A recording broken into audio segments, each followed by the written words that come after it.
A New Orleans police officer is jailed after allegedly leading Kenner police on a high-speed chase while drunk. The chase started in Kenner but ended in New Orleans East and has led to a long list of criminal charges for Officer Carlos Peralta. We broke that story earlier today online. Paul Murphy joins us live from NOPD headquarters, where the department announced Peralta's emergency suspension. Good evening, Paul.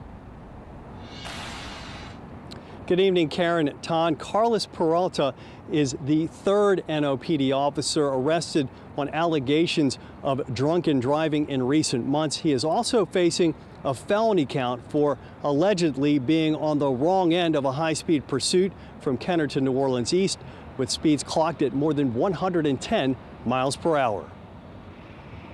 A 22-year veteran of the New Orleans Police Department is accused of leading Kenner police on a drunken 18-mile chase, which ended in a fiery crash in New Orleans East. Going to be a red Dodge, license plate 1313, Dodge Avenger. NOPD officer Carlos Peralta, the driver of the Avenger, was booked with driving while intoxicated, reckless operation of a vehicle, and aggravated flight from an officer. NOPD Superintendent Michael Harrison suspended Peralta, saying, "I have been very clear the NOPD does not and will not tolerate this type of behavior from our officers, whether they are on or off duty." According to a Kenner police spokesman, shortly before midnight Saturday night, officers received a call from the manager of a drugstore on West Esplanade. The manager claimed that Peralta was drunk and created a disturbance when he refused to sell him any alcohol.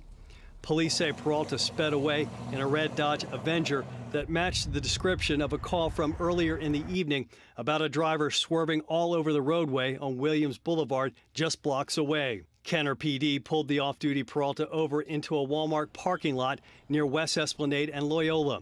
As officers approached, Peralta took off and, according to police, drove recklessly through Kenner's University subdivision where he lives. Police say he eventually got on I-10 heading east, leading officers and the state police on a high-speed pursuit, swerving in and out of traffic. Troopers used a spike strip to stop Peralta's car near the Morrison Road exit in New Orleans. The chase finally ended in the 5700 block of Morrison after flames engulfed the front of Peralta's car. And this is apparently not Officer Peralta's first run-in with the law. According to court documents here in New Orleans, he was arrested for second-degree battery in 2007.